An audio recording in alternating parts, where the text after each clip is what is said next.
The Kid Line by Teddy Jam and Ange Zahn.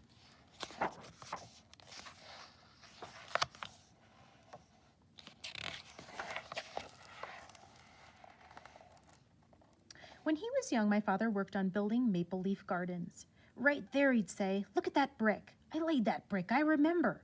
We'd be standing across the street when he pointed out his bricks, the one he said he remembered. Sometimes it would be winter, so dark and so cold that my feet were already frozen and I would be wanting to go home, or it could be later in the year, March or April, if the leaves were in the playoffs. December and April were my favorite months for hockey. December because I liked playing shinny in the park while the sky lost its blue, and as though someone had just poured it out. Then the lights would come on and I'd be skating as fast as I could down the rink, and with every cut of my blades against the ice, I'd be thinking, "Look out, Big Train." Big Train was my father's favorite player, Big Train Lionel Konicher, and his brother Charlie, who played for the Leafs. The Konicher brothers, when they were boys, went to Jesse Ketchum Public School. So did my father after them. He played hockey and football with them and talked about how it was to have gotten run over by a big train when he was only 9 years old, and about how getting run over by a big train was like getting driven over by a cement truck even then, or so my father said. After the Konicher brothers finished at Jesse Ketchum, they became professional athletes, and my father could read their names in the papers.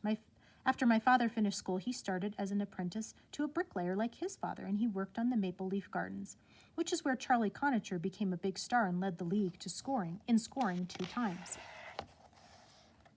While Charlie Konicher was getting famous, my father built more buildings. After that, he went to the war, and he came back. My mother used to say that the war had knocked my father off his tracks. Like he'd gotten hit by a big train, I used to think. By the time I got old enough to know what my father did, what he did was sell tickets outside Maple Leaf Gardens on game night. I would go with him. Other people who sold tickets would walk up and down outside the arena, yelling out their seat locations and prices. They'd be wearing bright team windbreakers and sometimes wearing toques. "Not my father. You look like a doctor," my mother would say. She was the only family expert on fashion. She worked at Eaton's store on College Street, kitty corner from the gardens. Sometimes my father would meet her there for lunch on his way to buy tickets for that night. He had a long wool coat and a movie star kind of hat that he pulled down over his forehead if he didn't want to be recognized. He had his corner where he always stood away from the hustle, and sometimes in the very coldest weather he would drink coffee out of a thermos, coffee so thick with milk and sugar that I was also allowed a few gulps to warm up. Halfway through the game, we'd go home and listen to the rest of the game on the radio. Often a sports announcer or someone writing in the paper would say something about the Konicher brothers. Of course, their playing days were over. Big Train had run for Parliament, and Charlie had coached for a while. "Used to play with them," my father would say. He had a dreamy way of talking, as though he'd decided his whole life was a dream. One day we were skating, whirling around the rink, and my father wearing his long overcoat the way he always did. "I bet I can beat you," I said, and we raced around the rink. My father scratched across the ice. And then as I was trying to catch my breath, my father made a little circle, taking off his coat so that he was just wearing the blue sweater he always brought skating. And suddenly he was off again, his arms swinging from side to side as he picked up speed, until finally he was going so fast I started to cry because I was afraid he wouldn't be able to stop. One night I was standing a few steps away from my father while he was selling the last of his tickets. The game had already started, and soon it would be time to go home. "Reds," I heard my father say. Reds were the best seat. I haven't had any Reds for 2 hours, nothing left but a few greens. I looked up. My father was talking to a big man, unshaven. Sometimes, those very occasional times when my father had unsold tickets, we'd go and watch the games ourselves. I couldn't hear what the man was offering my father, but I could see my father shrugging as though he'd decided he'd rather use the tickets than sell them for so little. Then suddenly my father came up to me and said we were going inside, the 3 of us. It was a March night. The Leafs were playing Bruins and fighting for a playoff spot. By the time we got in, the Leafs were already down 2-1.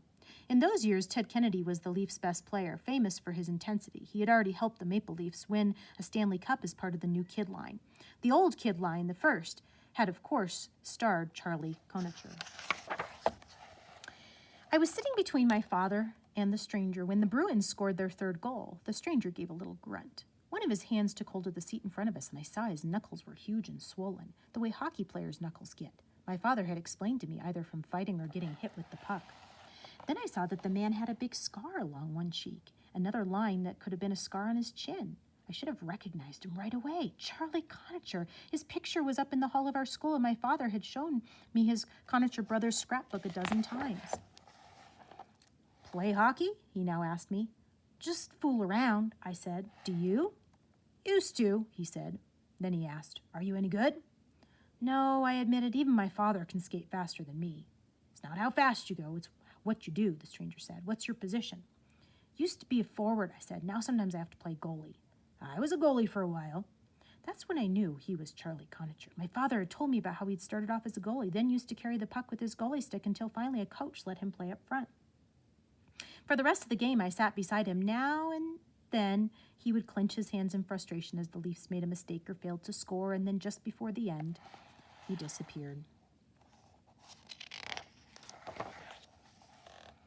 The whole way home, my father didn't say anything, so he kept quiet until we were back in the kitchen and my mother was making us hot cocoa. You'll never guess who sat with us tonight, I said. My father put the newspaper in front of his face. Charlie Conacher. I recognized him right away. His face was covered in scars. It's no way to talk about someone, my mother said. I'm sure Charlie Conacher is a very nice man. He told me he used to play goal sometimes. I scored on him a couple of times, my father said. That night, I dreamed I was in the gardens again. But in my dream, when the Leafs were down 3-1, Charlie Conacher stood up like a giant from the seat beside me, took a giant's leap and landed on the ice wearing his old skates and his old Leaf sweater. He looked lumpy and funny in his old uniform. His pads stuck out in crazy ways, and he was still wearing the black cap he'd worn to the arena. But as the Boston player tried to pass him, Charlie Conacher pushed him against the boards and took the puck away. Soon he was skating down the ice, not flying, but skating as fast as he could and doing something with the puck, keeping it. Then way over on the other side of the rink, I saw my father. He was skating too, skating fast, skating faster than I'd ever seen him skate. He was wearing his overcoat and his hat, and his scarf was flying. And just as Charlie Conacher crossed the blue line, my father was sweeping in toward the goal.